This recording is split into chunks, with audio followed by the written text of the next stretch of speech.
La Corte de Justicia negó el pedido de liberación de Jorge Glass debido a las condenas que aún tiene pendientes, pero declaró que su detención fue ilegal.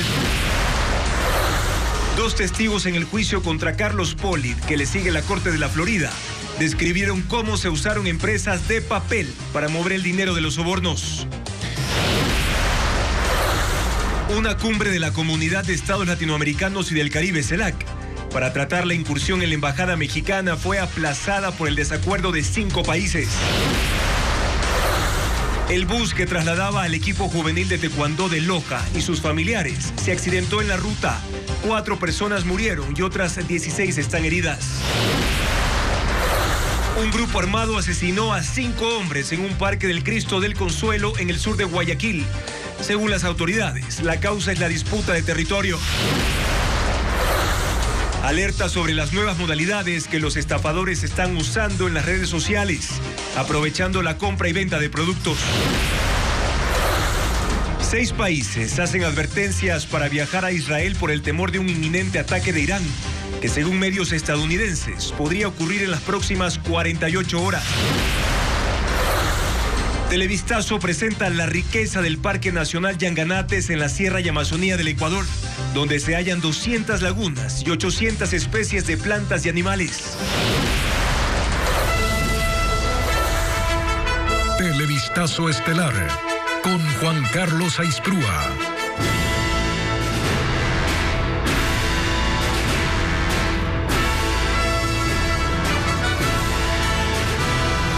Buenas noches, amigos. Comenzamos Televistazo estelar informándoles que Jorge Glass no saldrá de la cárcel. La Corte Nacional no dio paso al recurso con el que el ex vicepresidente pretendía ser liberado y que lo lleven a la Embajada de México más cercana. Los jueces declararon que su detención fue ilegal, pero debe seguir cumpliendo sus condenas pendientes por corrupción. Jacqueline Rodas cubrió la audiencia. Jorge Glass seguirá preso en la cárcel La Roca en Guayaquil. El Tribunal de la Corte Nacional, presidido por la jueza Mónica Heredia, deliberó durante 11 horas y esta tarde anunció su decisión sobre el habeas corpus presentado para que el ex vicepresidente salga de prisión y retorne a la Embajada de México. Los jueces declararon que se violó su derecho a la libertad personal porque la noche del viernes 5 de abril, la policía ecuatoriana ingresó a la sede diplomática y lo capturó sin una orden de allanamiento. Les correspondería ordenar su inmediata libertad, dijeron los jueces. Pero Jorge Glass tiene pendiente una condena unificada de 8 años de prisión por asociación ilícita y cohecho en los casos Odebrecht y sobornos. El tribunal aclaró que no le compete pronunciarse sobre el asilo, que la sentencia en sí misma es una medida de reparación a favor de Glass y que el servicio penitenciario SNAI debe garantizar sus derechos a la vida y salud. Sus abogados ya piensan en el siguiente paso. Estamos preparando unos recursos porque a pesar de que el habeas corpus se nos fue otorgado, pensamos que tiene que corregirse en su parte porque debió obtener su libertad. Ayer, iniciada la audiencia, hubo manifestantes a favor y en contra de Glass fuera de la corte. También llegaron asambleístas de la Revolución Ciudadana que se quedaron por poco tiempo. Durante la diligencia, Glass denunció una supuesta tortura. De que me desgonzaron el dedo pulgar derecho y me lo volvieron a como encajar, yo no sabría decirlo, la verdad es que los torturadores deberían explicar esto y no yo. ¿Va a responder la pregunta que se le hizo? Le recuerdo que yo tengo estrés postraumático y trastorno generalizado de la ansiedad, no me presione.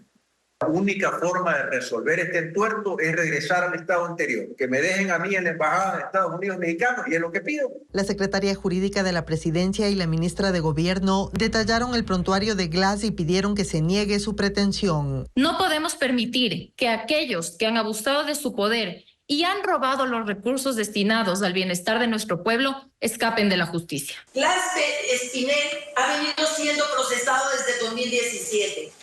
Y no, señores, no procesado por delitos políticos. Y no hay ninguna persecución política. A Jorge Glass le restan 2 años y 11 meses para completar sus condenas por corrupción.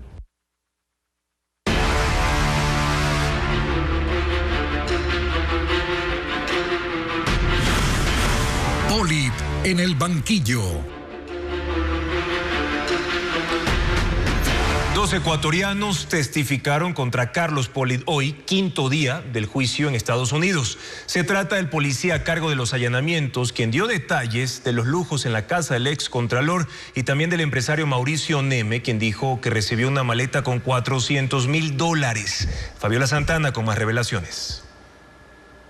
Los testimonios en esta primera semana de juicio del excontralor Carlos Polit en la Florida concluyeron este viernes con el del empresario guayaquileño Mauricio Neme. Él narró cómo Polit lavaba dinero de Odebrecht mediante sus empresas. Declaró que en 2014 John Polit, hijo del excontralor, le ofreció un préstamo de $700,000 al 5% de interés. El dinero fue depositado en una cuenta de su empresa Plastiquín en Panamá. Él abonó al crédito hasta junio de 2016 cuando supo que provino de Odebrecht. Sin embargo, John Polit le ofreció de nuevo otro crédito de $400,000 con una condición, que sea en efectivo. Neme dijo que aceptó y fue a La Puntilla en San Borondón. Allí un guardaespaldas le entregó una maleta con el dinero. Esto no fue revelado en Ecuador en los procesos contra el excontralor. Según Neme, los pagos de los dos créditos y la compra de un auto Porsche eran depositados en cuentas de Polit en Delaware, Estados Unidos. Según el Departamento de Estado, esa era la manera en la que se lavaba el dinero. Antes de Neme, el jurado escuchó a Jaime Vega, oficial a cargo del allanamiento de la vivienda del excontralor en Guayaquil el 2 de junio de 2017. Hoy habló por primera vez de los lujos que encontró. En la habitación central había una caja fuerte con relojes de lujo y joyas de oro. En los closets, €1,500 y $600, y en la bodega un cuadro del pintor Fernando Botero. En estos 5 días de juicio, la Corte ha escuchado a 5 testigos. Restan 14. El juicio contra Polit por lavado de dinero se reinstalará este lunes. Según la teoría del juicio en Estados Unidos, el excontralor Polit no solo recibió sobornos de Odebrecht, también de una empresa de seguros y de una compañía atunera española que estuvo en disputa con el Servicio de Rentas Internas. En correos difundidos por el Departamento de Justicia de ese país incluso se menciona a otros altos funcionarios del correísmo. Luisa María Heredia con el informe. De acuerdo con la acusación que presentaron los fiscales estadounidenses, Carlos Polit debería ser juzgado por su participación en 3 esquemas de corrupción. Los 2 primeros corresponden a los ya conocidos casos Odebrecht y Seguro Sucre, en los que, según la teoría del caso, hubo pago de sobornos. El tercero tiene que ver con una empresa atunera española, Albacor S.A. Según las investigaciones, por medio de su hijo, John Polit, recibió un pago a cambio de interceder por la compañía ante el Servicio de Rentas Internas. Ocurrió en 2015, durante el gobierno de Rafael Correa, cuando era contralor y la filial en el país de la firma, Salica del Ecuador, tenía una disputa con el SRI por el no pago del impuesto a la renta. Pedía exenciones, porque ese tributo afectaba sus inversiones. Cadenas de correos electrónicos que la Fiscalía publicó revelan los detalles de esa gestión. El siguiente texto corresponde a uno de esos mails. Fue enviado el 18 de marzo de 2015 por el hijo de Polit al fundador de la compañía, Iñaki Laxaga. Estimado Iñaki, nuestro amigo me ha pedido que le pase la siguiente información para poder realizar una transferencia. La transferencia necesaria es por el importe de 109.800 euros. Una vez realizada la transferencia necesitaré un recibo, si no es mucha molestia, para presentarle a la empresa que recibe la transferencia. El 29 de marzo el empresario español le reenvió ese mail a un socio y agregó: CP me llamó hace 1 hora y me dijo que en unos minutos me llamaría su hijo, JCP. Cuando recibí la llamada, me dijo que me había enviado un email con información. Le dije que no había recibido ningún email, pero más tarde lo recuperé en los borrados y ya puedes ver de qué se trata. Al final, quien tendrá que aclararlo y resolverlo será la asesoría jurídica de Presidencia. También le comenté la posible intervención de su amigo, AM, y me dijo que él se encargaría del asunto. Según el Departamento de Justicia de Estados Unidos, CP es Carlos Polit, JCP su hijo, y AM es el entonces secretario jurídico de la Presidencia, Alexis Mera. El 31 de marzo, en cambio, el empresario le respondió a John Polit: Estimado JCP, le adjunto la copia de la transferencia ordenada. Te agradecería que me confirmaras la recepción de este correo. Albacor S.A. llevó el caso hasta la Corte Permanente de Arbitraje en 2016. Demandó a Ecuador por $56 millones, pero perdió. Sin embargo, eso no dañó las relaciones con el correísmo. Y el 8 de enero de 2016 le escribió directamente al excontralor para pedirle una cita en Presidencia. Mi estimado Carlos, quería hacerte saber que del 27 al 30 de enero de 2016 estaré en Panamá en una conferencia de Túnidos. Por lo tanto, te agradecería que la semana siguiente me concertaras una cita en Carondelet. 3 días después, Pollitt le contestó: Ok, estaré pendiente de tu llegada y ya hablé con Pedro Solines para que hable con el presi. Es el secretario de la Administración Pública. Pedro Solines, actual alcalde de Milagro por la Revolución Ciudadana, es uno de los 3 testigos que intervendrán a favor de Pollitt en el juicio en la Corte de Florida. En cuanto al dinero que recibió Carlos Pollitt de la tunera española, Estados Unidos sostiene que fue depositado en la cuenta de una empresa inmobiliaria con sede en Madrid como parte de pago de un departamento en España.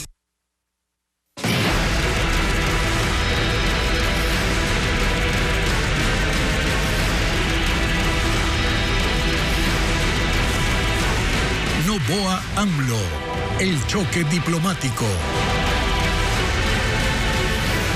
La cumbre presidencial de la CELAC se postergó por falta de acuerdos entre los miembros. México pidió el aplazamiento en vista de que 5 países mostraron su desacuerdo con la forma como se pretende analizar el conflicto entre Ecuador y ese país. Francisco Garcés con los detalles. El conflicto entre México y Ecuador por la intervención policial en la Embajada Mexicana en Quito crea una crisis en la comunidad de estados latinoamericanos y caribeños CELAC. Este viernes estaba convocada una cumbre presidencial virtual del organismo encabezado por la presidenta de Honduras, Xiomara Castro. En agenda estaba aprobar una condena al Ecuador y posibles sanciones. A última hora, Castro informó que a pedido de México, la cita para los presidentes de los 33 países miembros se postergó para el martes. México reculó por la posición de Argentina, Costa Rica, Paraguay, Perú y Uruguay. Ellos enviaron una carta a la presidenta hondureña recordándole que la CELAC solo puede tomar decisiones por consenso y que al no haberlo, no debía convocar a los presidentes. Reiteramos nuestro profundo desacuerdo por la forma en que esa presidencia pro tempore viene conduciéndose, haciendo interpretaciones parciales de los procedimientos, y reiteramos lo ya señalado en la reunión del 9 de abril, en el sentido de expresar nuestra oposición a realizar una reunión de jefas y jefes de Estado y de Gobierno sin las previsiones o acuerdos necesarios. El vicecanciller de Honduras ratificó para esos países la intención de la reunión. Estamos pidiendo como CELAC es que se respete la condición de asilo del señor Jorge Glass. La intención de haber entrado a la Embajada Mexicana fue para tomar sin autorización y sin seguir el proceso que demanda el derecho internacional a una persona que gozaba o que goza de la condición de asilo de parte de México. Y le previenen que en caso de que se realice la cumbre y se tomen decisiones, no serán legítimas porque esos países las consideran políticas. Ante la falta de acuerdo, la presidenta de la CELAC anunció que los mandatarios podrán modificar la norma que impone el consenso para la toma de decisiones. 10 países de la CELAC han desautorizado a Castro en ocasiones anteriores. Por ejemplo, cuando respaldó al presidente ruso Vladimir Putin e hizo comentarios sobre la situación de Haití y la guerra entre Israel y el grupo Hamas. Y la diplomacia mexicana hasta el momento no consigue sanciones contra Ecuador. Solo ha logrado una condena mayoritaria de los miembros de la OEA. Lenín Artieda con el análisis de la situación. A México diplomáticamente las cosas no le están saliendo como las tenían previstas. La verdad es que le está yendo mal, porque aunque arrancaron seguros de que su posición evocando el convenio de Viena les aseguraría la obtención de todas sus pretensiones, en la práctica la realidad los desacomoda. A la OEA llegaron buscando condena y sanción para Ecuador por el allanamiento a su embajada. Solo obtuvieron lo primero y un pronunciamiento que en ese contexto solo era para ellos, instando a que las sedes diplomáticas no se conviertan en el espacio dorado de la impunidad, porque de eso no se trata el asilo. Con ese antecedente, concurren ante la Corte Internacional de Justicia para demandar a Ecuador y piden que se lo suspenda o se lo expulse del sistema de Naciones Unidas. Allí el segundo fallo de la diplomacia mexicana, que obtuvo de inmediato un pronunciamiento del secretario general de la ONU, Antonio Guterres, que los ubica, diciéndoles que esas pretensiones no se resuelven en la Corte, que están tocando la puerta equivocada. Y el presidente mexicano lo reconoce. Y tiene razón el señor Guterres, secretario general de Naciones Unidas, cuando esto corresponde decidirlo también y desde luego a los Estados miembros de la Organización de Naciones Unidas. Pero allí no termina la cosa, porque para la CELAC y para Mercosur, de donde también México espera que Ecuador sea expulsado, el tema no les ha sido tan urgente. Además, internamente, el presidente López Obrador ha recibido una crítica amplia de la opinión pública y de sus opositores políticos, quienes identifican un cambio en la ruta de la diplomacia interna, un uso electoral del impasse. Como Ecuador ha constatado, López Obrador es el bully de Latinoamérica. Esta mañana López Obrador añadía que lo que México busca es que se convierta en doctrina la expulsión de los países que violan la soberanía de otros, sin que haya posibilidad de que ninguna nación integrante del Consejo de Seguridad pueda ejercer su derecho de veto. Eleva así más todavía la vara de sus pretensiones, creyendo que eso lo proyecta firme, esperando a que esta vez la estrategia sí le cuaje. Un bus cayó al vacío en la vía Cuenca-Loja. Dentro iban niños y adolescentes junto con sus familias rumbo a un certamen de taekwondo.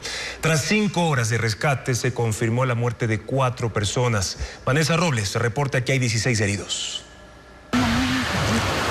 Eran las 8:27 de la mañana. La delegación deportiva lojana estaba a 1 hora y media de llegar al Open International Taekwondo Championship en la ciudad de Cuenca. Pero el bus de Fede Loja perdió pista, rompió la baranda de seguridad y cayó al abismo. Ocurrió en el kilómetro 84 al llegar a un puente en el sector de San Felipe de Oña, en Azuay. El vehículo terminó en el río, a 10 metros de la carretera. Les tuvo que sacar del bus, los mismos que fueron aplastados, y tuvimos que trabajar arduamente para poder liberarlos. Al sitio llegó personal policial, bomberos, personal de tránsito y de salud. Según el parte policial, de los 20 ocupantes, 4 personas fallecieron, entre ellos un niño de 10 y una adolescente de 14 años. Los ocupantes del bus eran 14 deportistas de 8 a 15 años que tenían previsto participar en la competencia. Viajaban junto a sus familiares. Los cuerpos fueron llevados a Loja y los 16 heridos a centros de salud de Oña, Saraguro y Cuenca. Pero los rescatistas no precisaron cuántos a cada sitio, ni en qué condiciones están ahora los pacientes. Solo se conoce que los de condición crítica están en Cuenca. El conductor del bus también recibe tratamiento y está custodiado por la policía. Las labores de rescate tomaron más de 5 horas. Pasadas las 2:30 de la tarde, la vía fue reabierta. ¿Busca una beca universitaria? Hay 6.000 cupos para estudiar pregrado y maestrías en el país y también en el extranjero. Diego Cuenca puntualiza los requisitos. Ecuador consiguió 6.000 becas para quienes quieren estudiar en universidades nacionales o extranjeras. El gobierno lo hizo con la cooperación internacional de 12 países y crearon el programa que se llama Globo Común. Para la oferta académica de tercer nivel, China ofrece carreras relacionadas a la docencia en modalidad presencial. España, estudios de periodismo, administración y relaciones internacionales en modalidad virtual. India pone a disposición carreras en todas las áreas de manera presencial. Para los estudios de cuarto nivel, España ofrece maestrías en administración y marketing vía online. Colombia, maestrías presenciales en ciencias forenses.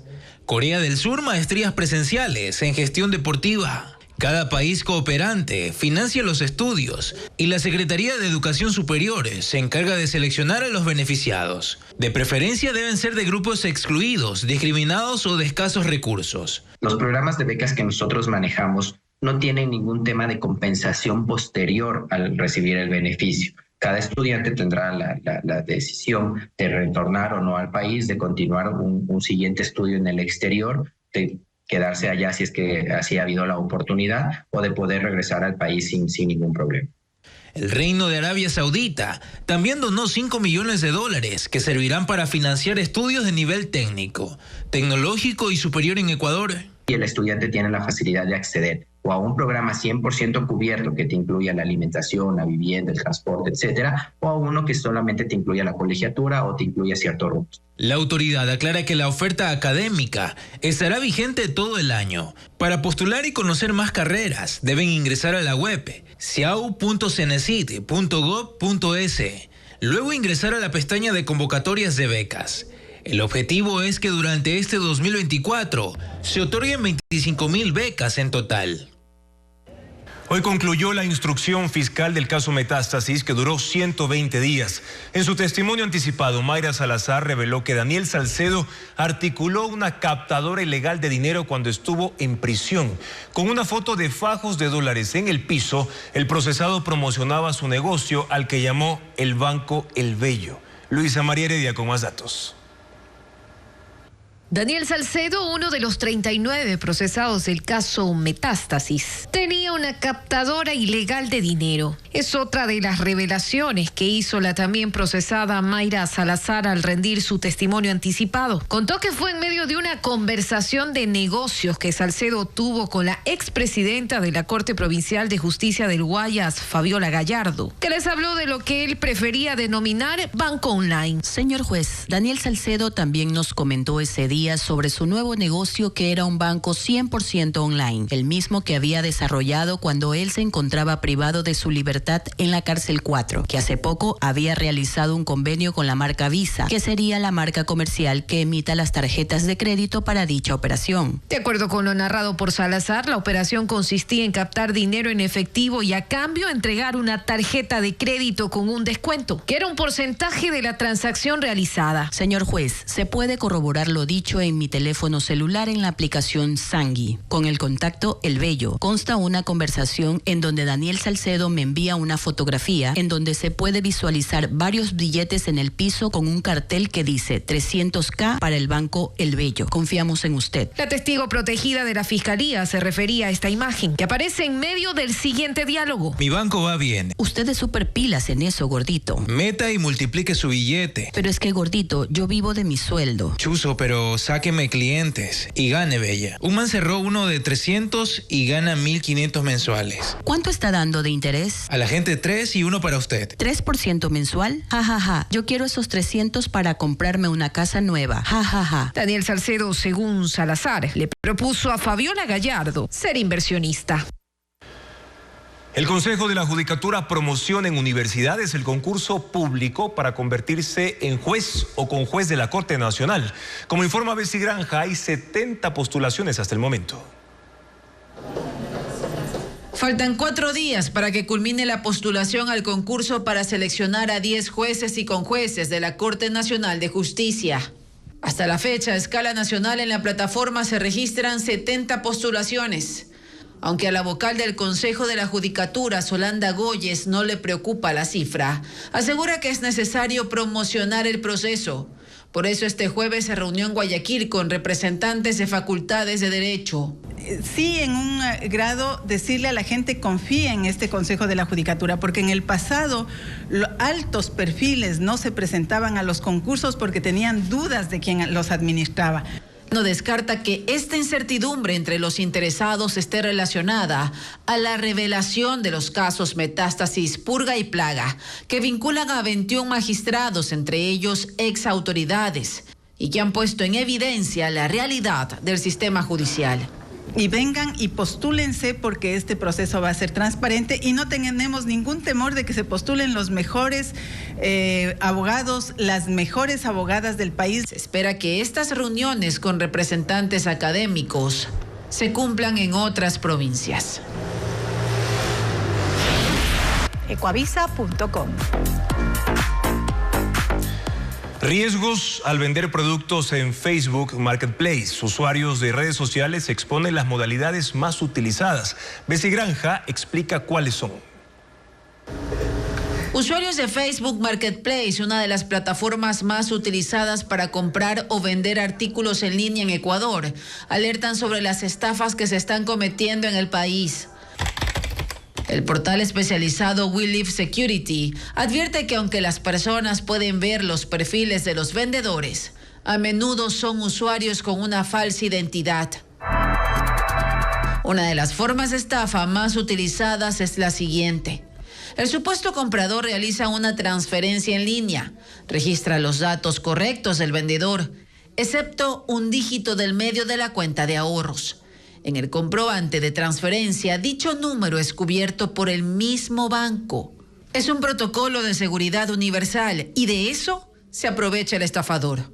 El documento es enviado a la persona quien entrega el producto pensando que fue cancelado. Pero como la transacción es errónea, el dinero se devuelve a la cuenta del propietario. Portales especializados calculan que más de 1.000 millones de compradores en el mundo visitan Marketplace cada mes y 5 de cada 10 consumidores de redes sociales lo usaron. Riesgos al vender productos en Facebook Marketplace. Usuarios de redes sociales exponen las modalidades más utilizadas. Bessie Granja explica cuáles son. Usuarios de Facebook Marketplace, una de las plataformas más utilizadas para comprar o vender artículos en línea en Ecuador, alertan sobre las estafas que se están cometiendo en el país. El portal especializado We Live Security advierte que aunque las personas pueden ver los perfiles de los vendedores, a menudo son usuarios con una falsa identidad. Una de las formas de estafa más utilizadas es la siguiente. El supuesto comprador realiza una transferencia en línea, registra los datos correctos del vendedor, excepto un dígito del medio de la cuenta de ahorros. En el comprobante de transferencia, dicho número es cubierto por el mismo banco. Es un protocolo de seguridad universal y de eso se aprovecha el estafador. El documento es enviado a la persona quien entrega el producto pensando que fue cancelado. Pero como la transacción es errónea, el dinero se devuelve a la cuenta del propietario. Portales especializados calculan que más de 1.000 millones de compradores en el mundo visitan Marketplace cada mes y 5 de cada 10 consumidores de redes sociales lo usaron para hacer su compra más reciente.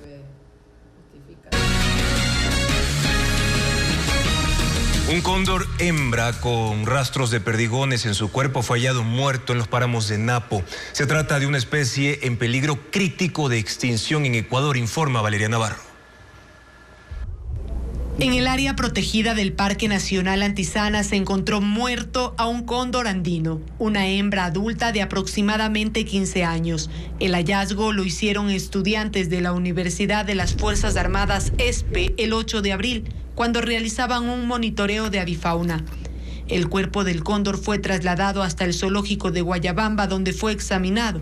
Las radiografías muestran 15 perdigones. Sin embargo, Fundación Cóndor Andino, que investiga el caso, no ha dicho si los proyectiles que están encapsulados provocaron la muerte o si estos perdigones liberaron plomo y envenenaron.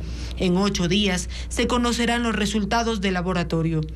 En Ecuador quedan 130 cóndores, una cifra alarmante para la conservación de este animal, que es un emblema nacional.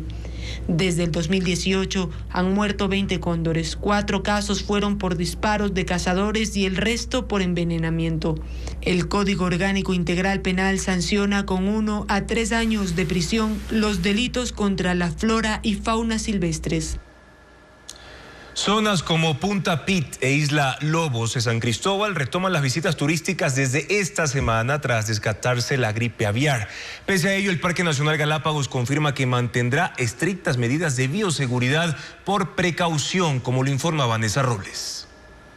Luego de 7 meses de suspensión de visitas a 2 de los lugares más turísticos de San Cristóbal en Galápagos, desde esta semana se habilitan las actividades terrestres y marinas en Punta Pit e Isla Lobos. Tras descartarse la gripe aviar, los análisis se realizaron en fragatas, piqueros Patas Azules y Patas Rojas. San Cristóbal es la segunda isla más poblada del archipiélago, con 8.300 habitantes y un aeropuerto donde llega el 30% de visitantes. Es una de las principales receptoras de turistas que van hasta Punta Pit, en el extremo este de la isla. Una playa de agua cristalina, miradores naturales y el único sitio donde se puede observar juntos a los 3 tipos de piqueros, de patas rojas, azules y enmascarados, además de 2 especies de fragatas.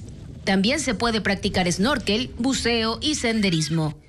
Isla Lobos, a 20 minutos de navegación desde Puerto Vaquerizo Moreno, toma ese nombre por ser el principal hábitat de 2 especies de lobos. Tiene 2 muelles de donde salen los turistas para buceos de profundidad.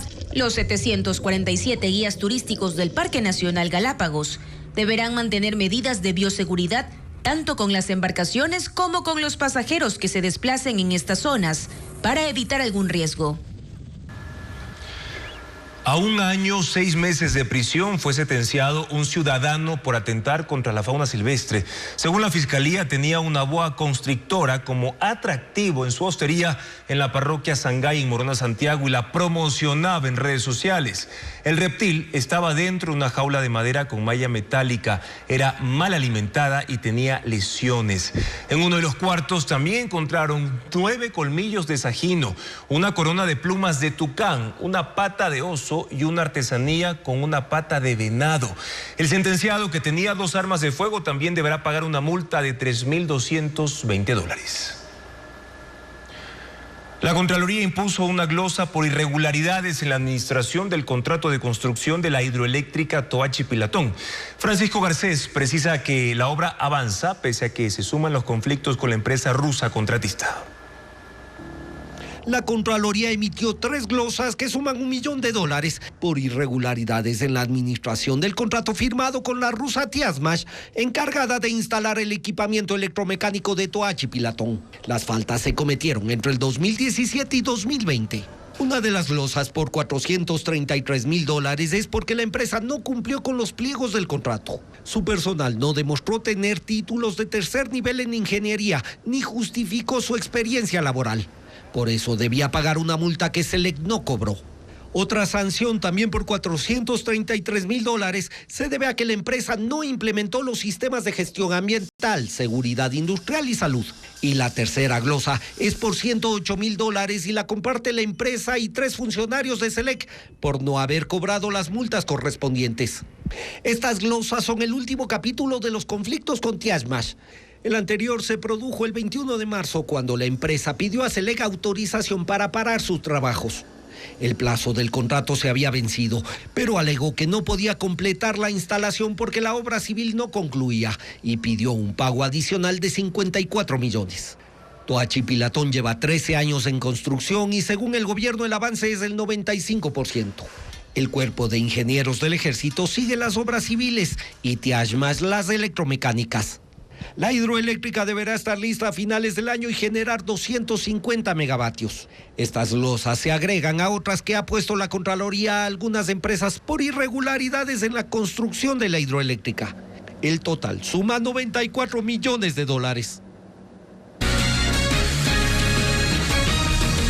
5 víctimas mortales dejó una nueva masacre registrada en el sur de Guayaquil frente a una iglesia. Merlin Ochoa con más información de las versiones de las autoridades sobre lo ocurrido. A las 10 de la mañana, el parque de las calles Gallegos Lara y Azuay lucía vacío. Las calles desoladas, los juegos infantiles paralizados y las puertas de la iglesia cerradas. En el piso quedaron los casquillos, las prendas de los acribillados y los pilares con orificios de bala. Son consecuencias de la masacre que se registró la noche del jueves en el sur de Guayaquil. Fueron 5 minutos de terror. Aproximadamente a las 9:30 de la noche, una ráfaga de tiros alteró la tranquilidad del barrio. Los habitantes, al salir de sus casas, vieron los cadáveres tirados en el parque frente a la iglesia. En el lugar fallecieron 3 personas y en el hospital fallecieron 2 personas más. Una de estas personas presenta 2 antecedentes, una por estafa y una por homicidio. Uno de los acribillados tenía 16 años. Sus familiares mencionan que él había ido al parque para vender unos zapatos. El próximo año se iba a graduar del colegio. Testigos indican que 10 hombres llegaron en motos y carros y dispararon contra unos hombres que estaban sentados en el parque. La masacre se registró 1 hora y media después de que concluyó la misa. En las paredes del parque hay grafitis de la organización criminal Latin King. Los uniformados manejan una hipótesis. Es de que se trata de personas que se dedicaban al microtráfico, a la venta de sustancias sujetas a fiscalización. Y hay otra organización que a lo mejor quiere entrar a este territorio. Es por esto que se dio esta masacre. En el lugar recogieron 2 videos de cámaras de seguridad. Según la policía, el parque ha sido intervenido 2 veces por las constantes denuncias de venta y distribución de cocaína y marihuana.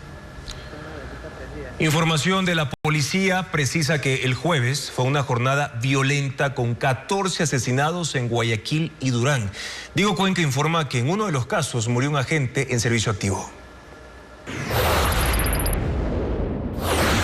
En Durán hubo 2 ataques violentos la tarde del jueves. Uno de ellos ocurrió en la ciudadela Héctor Cobos, del sector El Arbolito. Sicarios en moto acribillaron a 2 hombres que estaban libando. Uno de ellos fue identificado como Marcelo Agualongo Orozco, sargento segundo en servicio activo de la Policía Nacional. El uniformado trabajaba en el cantón Pedro Carbo, pero ese día estaba con descanso médico. El otro crimen se reportó en el sector de Los Helechos. Un motociclista fue interceptado y asesinado a tiros cuando circulaba por esa zona.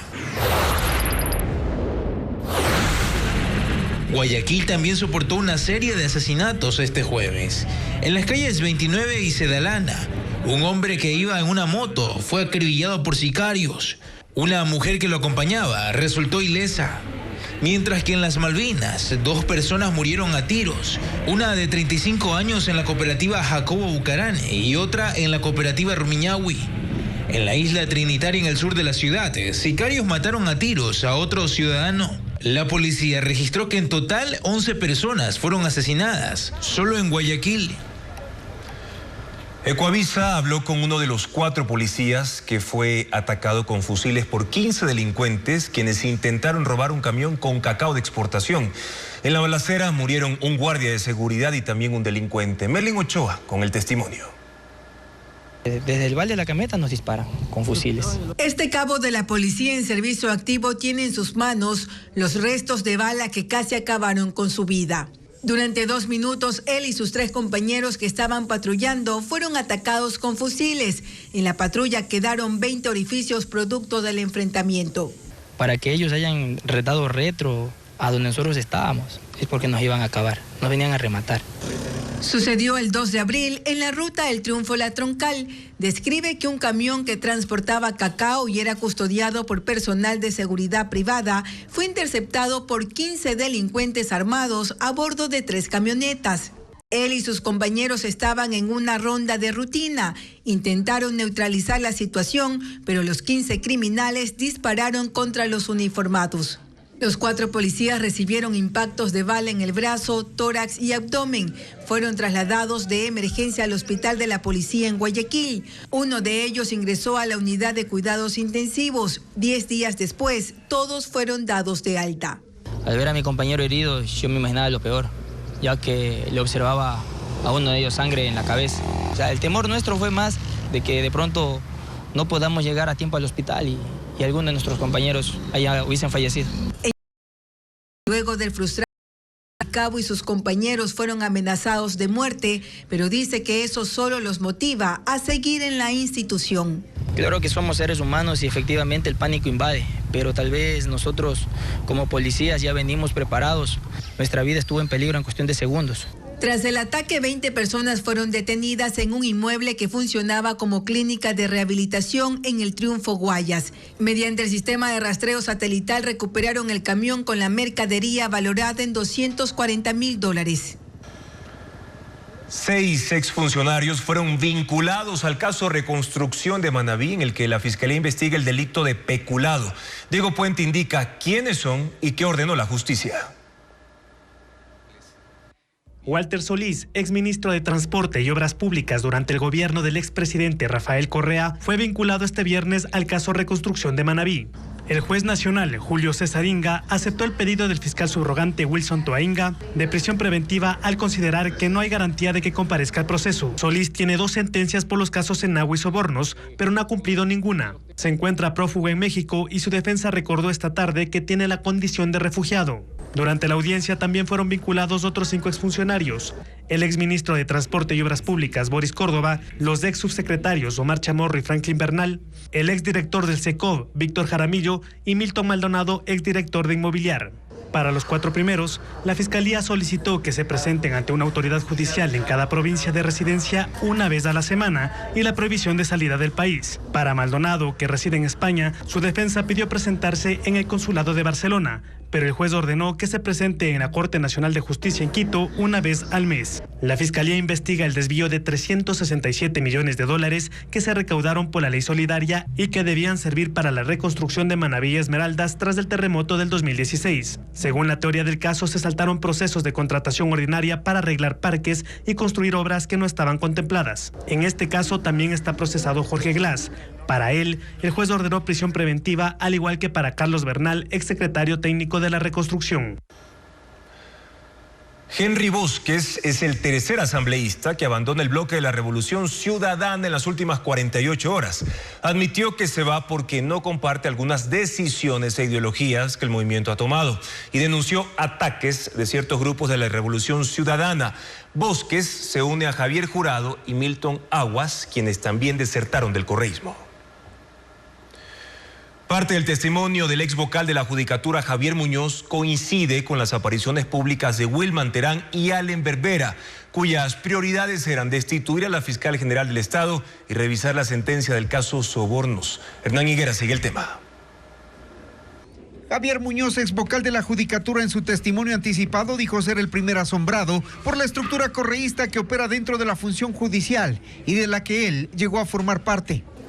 Muñoz afirma que la designación de Wilman Terán era parte de una agenda que buscaba impunidad, que su nombramiento en el Consejo de Participación Ciudadana era parte de una trama. Cuando yo hablé con Rafael Correa, él me dice que apoye a Wilman Terán. Dice en esa reunión que él prácticamente con su abogada en Guayaquil, Vivian Hernández, porque él tenía un nexo directo con Vivian Hernández, que su abogada en Guayaquil era la que le había hecho toda la gestión a Wilman Terán en el Consejo de Participación Ciudadana y Control Social Transitorio, para que Wilman Terán sea designado. En la línea de tiempo, Wilman Terán es posesionado el 16 de febrero del 2023, en medio del caos administrativo en el Consejo de la Judicatura.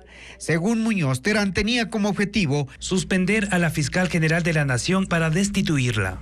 Un mes y medio más tarde, con Terán a la cabeza de la Judicatura, Muñoz es cooptado por el correísmo. Sucedió en Brasil, dice, en una reunión personal con Rafael Correa, quien le pidió apoyar a Terán a cambio de darle apoyo político para que no lo enjuicien en la asamblea. Muñoz aceptó. El plan se visualiza cuando el 29 de mayo Wilman Terán hace el primer intento de suspender a la fiscal. Lo hizo convocando al Pleno para analizar un informe de la Subdirección Nacional de Control Disciplinario del Consejo de la Judicatura que recomendaba como medida preventiva la suspensión en contra de Diana Salazar. No tuvo el quórum porque Javier Muñoz, Maribel Barreno y Juan José Morillo no asistieron, pero el hecho ocurrió. Para finales de mayo, Allen Berbera asumía la presidencia del Consejo de Participación Ciudadana. Desde ahí, según Muñoz, se buscaba primero destituir al fiscal subrogante Wilson Toainga y luego a la fiscal de la Nación. El escándalo de la presunta copia de la tesis doctoral era el pretexto.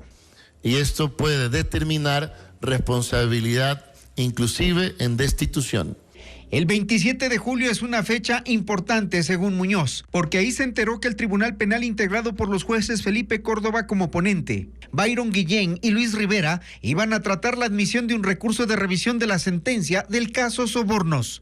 Dos de ellos, Rivera y Guillén, ya estaban cooptados por Correa, según Muñoz. Byron Guillén me confirma que efectivamente había ya con Luis Rivera, que no estaba ahí, pero que ya había con Luis Rivera la tesis para poderlo admitir este recurso del señor Galarza y así poder regresarlo al país a Rafael Correa Delgado. Wilman Terán dio otra muestra de obediencia al correísmo. Ocurrió el 5 de septiembre del 2023. Muñoz y Terán firmaron la resolución con la que los jueces que debían irse en febrero, incluidos Guillén y Rivera, se quedaron con periodos ampliados hasta el 2030. Gran parte de lo dicho por el ex vocal Muñoz se comprueba en los hechos públicos de cada uno de los actores políticos cuyas apariciones y pronunciamientos reposan en archivos. Durante su testimonio anticipado, Mayra Salazar acusó al ex asambleísta Pablo Muentes de traficar tierras. Muentes es investigado por el delito de delincuencia organizada, informa Carla Delgado. Durante su testimonio anticipado, Mayra Salazar acusó al ex asambleísta Pablo Muentes de traficar tierras. Hoy, él está preso en la cárcel de máxima seguridad de La Roca y es investigado por delito de delincuencia organizada en el caso Purga. Según Salazar, Muentes se adueñó en forma ilícita de al menos 5 lotes, uno de ellos en la zona industrial de Durán. 12 hectáreas, valoradas, según dijo la testigo protegida, en $2 millones.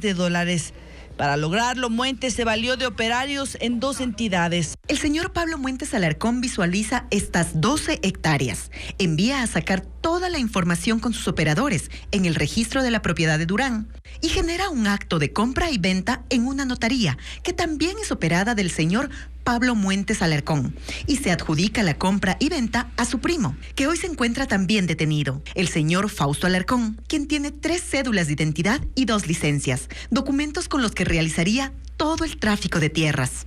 Esas tierras, dice Salazar, que le pertenecen a Eric Ramírez, que más tarde denunció el caso y lo hizo público mediante el exasambleísta Fernando Villavicencio. Mayra Salazar contó que existe otro caso de un lote de 1,000 hectáreas valorado, dijo en la audiencia, en $80 millones.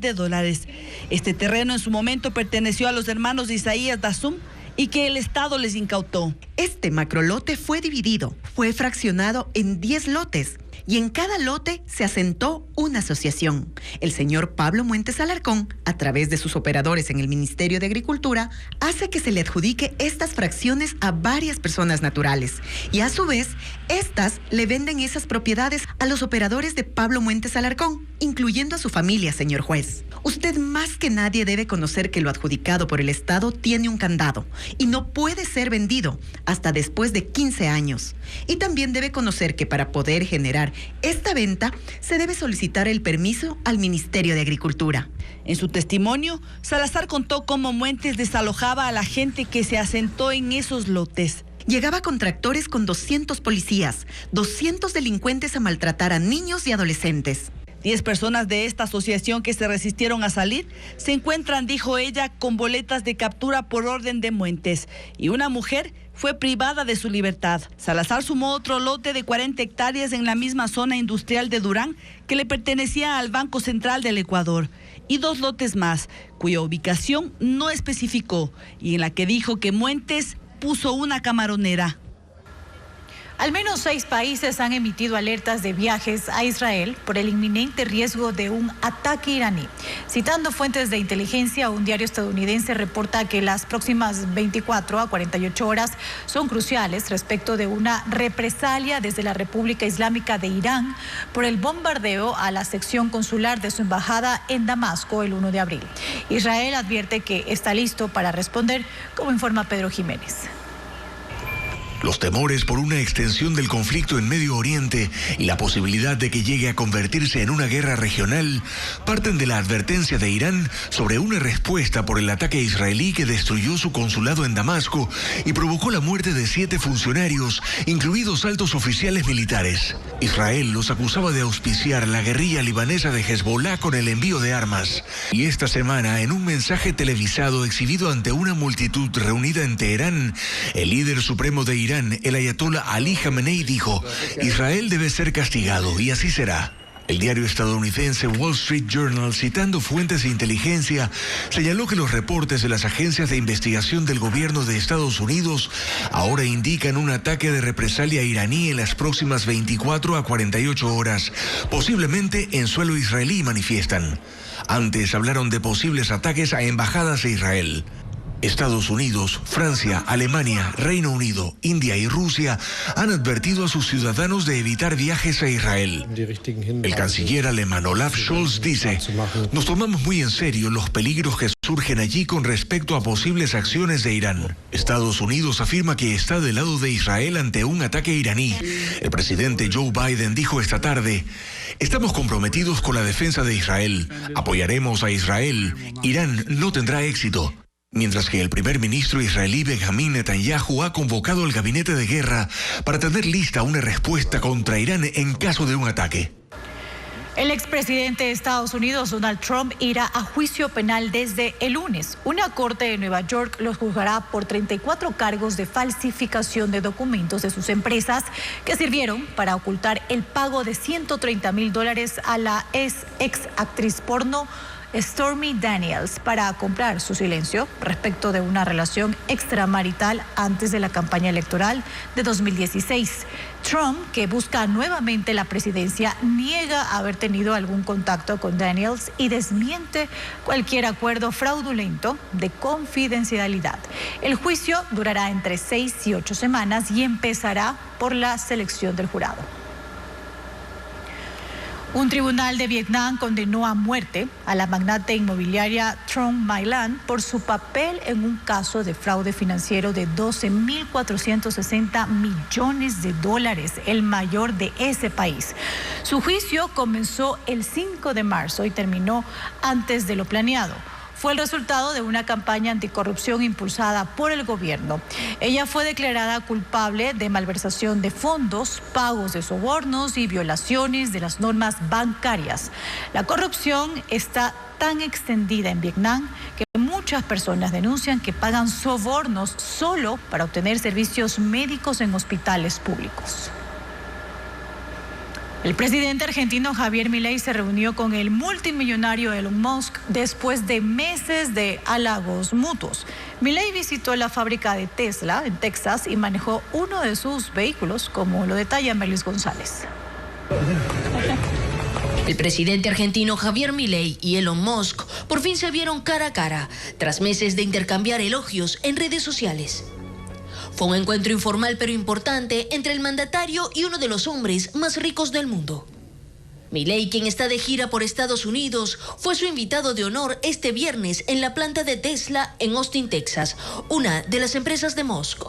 Ahí le ofreció un recorrido y lo invitó a subir a uno de sus autos Cybertruck. Pero la visita de Milei no fue solo un paseo. Conversaron sobre desarrollo tecnológico, la importancia de los emprendimientos y sobre todo de libertad política y económica. Causa común desde septiembre del año pasado, cuando Musk comenzó a expresar su admiración hacia el entonces candidato presidencial por sus ideas libertarias y sus estrategias de economía.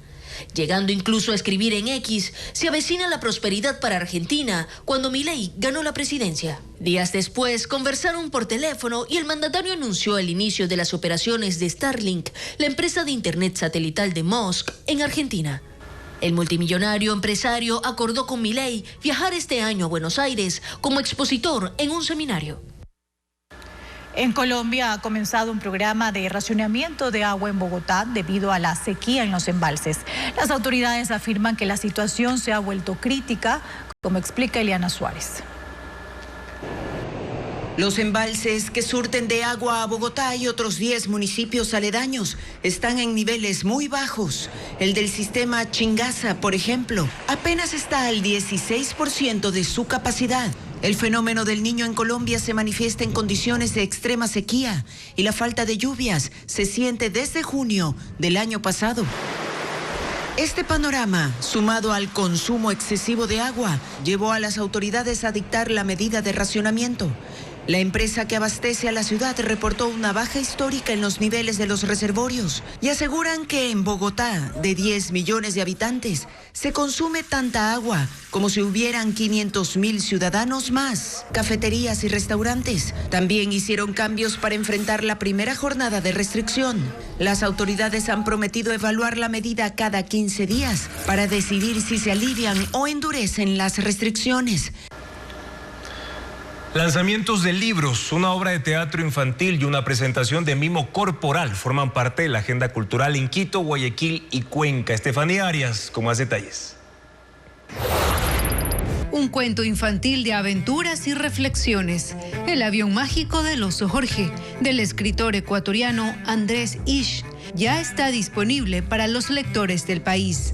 Asimismo, Noveles, el último texto escrito por la autora ecuatoriana Piedad Romolerux, en la que hace referencia a las áreas científicas de quienes ganaron este premio. Una elfa llega al Teatro La Bota en Guayaquil. La obra La Promesa, protagonizada por Alexandra Camposano y César Villarroel, estará este sábado 13 a las 20 horas. Margarita encuentra al hombre ideal, pero al parecer no es tan real. Es el tema de la obra Mi marido es un robot, que se estrenó en Microteatro Quito. Las funciones serán este viernes 12 y sábado 13 a las 7:30, 8:30 y 9:30 de la noche. En el Museo Pumapungo, en Cuenca, se inauguró la muestra escultórica Arte e Identidad de Alice Trepp, abierta de lunes a viernes de 8 de la mañana a 5 de la tarde. La entrada es gratuita. En la sede nacional de la Casa de las Culturas, en Quito, se abrió la exposición atmosférica. Estará abierta de lunes a viernes, de 9 de la mañana a 5 de la tarde. El dúo Alfa Voces y el coro Victoria y sus solistas se presentarán en el Teatro Victoria en Quito para una noche de pasillos, vals y música ecuatoriana, este sábado 13 a las 19:30. Crime Brûlée y Martín Peña presentarán El Gran Viaje, una obra de mimo corporal dramático en el Teatro de la Compañía Nacional de Danza en Quito. Será el sábado 13 y domingo 14 a las 18 horas. En Quito se desarrolla la Feria Expotex 2024 que busca potenciar la industria textil y de calzado en el Ecuador. También participan expositores internacionales, por ejemplo, de Colombia, Perú, India y Taiwán. Valeria Navarro nos cuenta más. 128 empresas participan en la 11ª edición de la Feria de Moda Expotex 2024, que abrió sus puertas ayer jueves y atenderá al público hasta este sábado 13. La Cámara de la Pequeña y Mediana Industria de Pichincha ha preparado 8.000 metros cuadrados en el Centro de Exposiciones Quito para recibir a 12.000 asistentes, en especial empresarios y emprendedores. Se puede encontrar hilos, telares, máquinas con tecnología láser para diseñar ropa y calzado. La feria como tal atrae aproximadamente la activación económica del sector industrial en aproximadamente $50 millones por año. Las empresas y emprendimientos dedicadas a la fabricación, distribución y comercialización de telas, calzados, accesorios para la industria textil y diseño de moda ofrecen servicios y productos al por mayor. Pueden empezar un emprendimiento porque tenemos enfocado la cadena de valor en la parte de abajo, todo lo que es tela, materia prima, insumos, y en la parte de arriba, como ustedes pueden ver, tenemos el producto terminado. También participan expositores internacionales de Colombia, Perú, Taiwán e India. El ingreso es gratuito para mayores de 16 años que deben registrarse antes en la página www.expotex.com. La atención es desde las 10 de la mañana hasta las 8 de la noche. El sector textil genera 400.000 empleos en el país. El 70% lo ocupan mujeres. Con 200 lagunas, el Parque Nacional Yanganates es el principal humedal de la serranía. Tiene más de 800 especies vegetales y casi 700 especies animales. Esta reserva es monitoreada por 20 guardaparques con la misión de preservar la flora y evitar la caza de animales. Un equipo de Cuaterra visitó esta reserva protegida.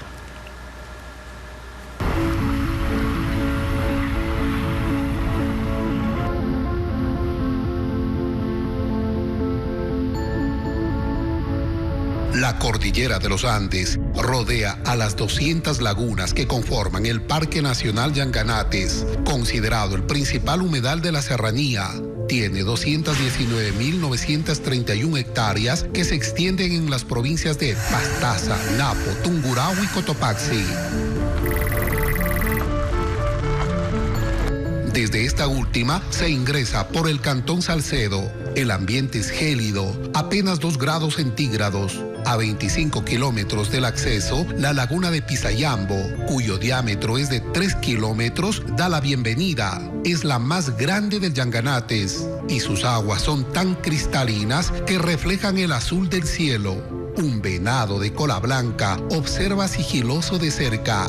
Otro salta entre los pajonales. Hacen parte de las 50 especies de mamíferos del parque catalogado como reserva natural.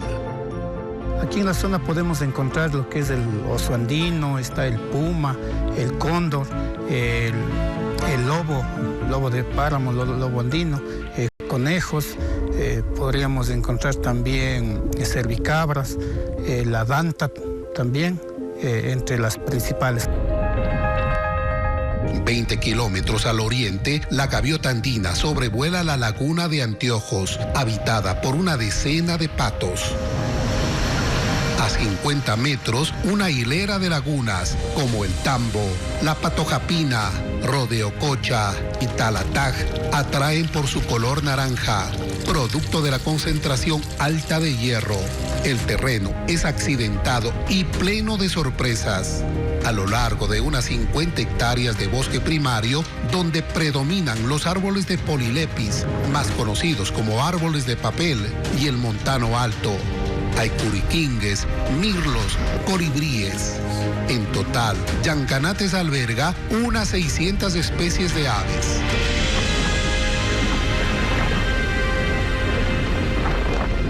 Las montañas se convierten en grandes colchones de agua. Sus paredes evidencian la vegetación húmeda. En un área de 100 metros, 3 pequeñas cascadas alimentan a una decena de ríos que avanzan hacia el oriente y abastecen a 650,000 habitantes de Napo, Tungurahua y Cotopaxi. Acá se origina tanto el río Napo por un extremo y por el otro el río Pastaza. Esta reserva es monitoreada en las 4 provincias por 20 guardaparques del Ministerio del Ambiente, con la misión de preservar 800 especies vegetales como orquídeas, achupayas, helechos, cubijín y evitar la caza de animales. Cada año, cerca de 7.500 personas visitan este patrimonio de la biodiversidad en el país. Llanganate significa Cerro Hermoso. Así lo conocían los antiguos habitantes de la sierra. Ahora cuenta con 6 senderos para contemplar la belleza de sus páramos. Un tesoro natural en plena serranía andina. La Orquesta Sinfónica de Guayaquil y la Orquesta Filarmónica Municipal de la ciudad estuvieron juntas en un mismo escenario. Fue un concierto de música clásica que contó con 120 artistas. Estefanía Arias con las imágenes del espectáculo.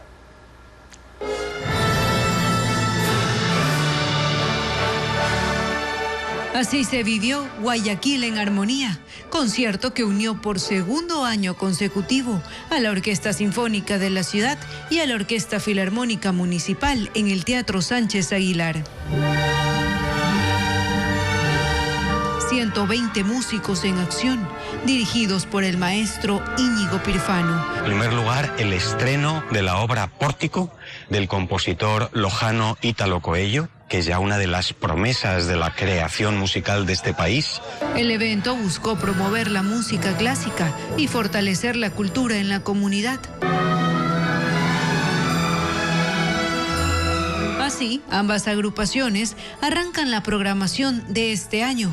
En el caso de la Orquesta Sinfónica de Guayaquil, incluye actividades para conmemorar sus 75 años de creación.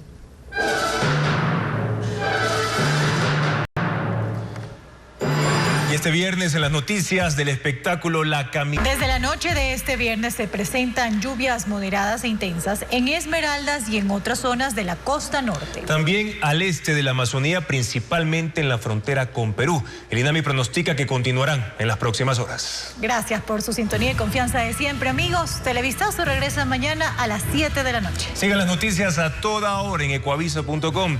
Información actualizada minuto a minuto también el fin de semana. Buenas noches.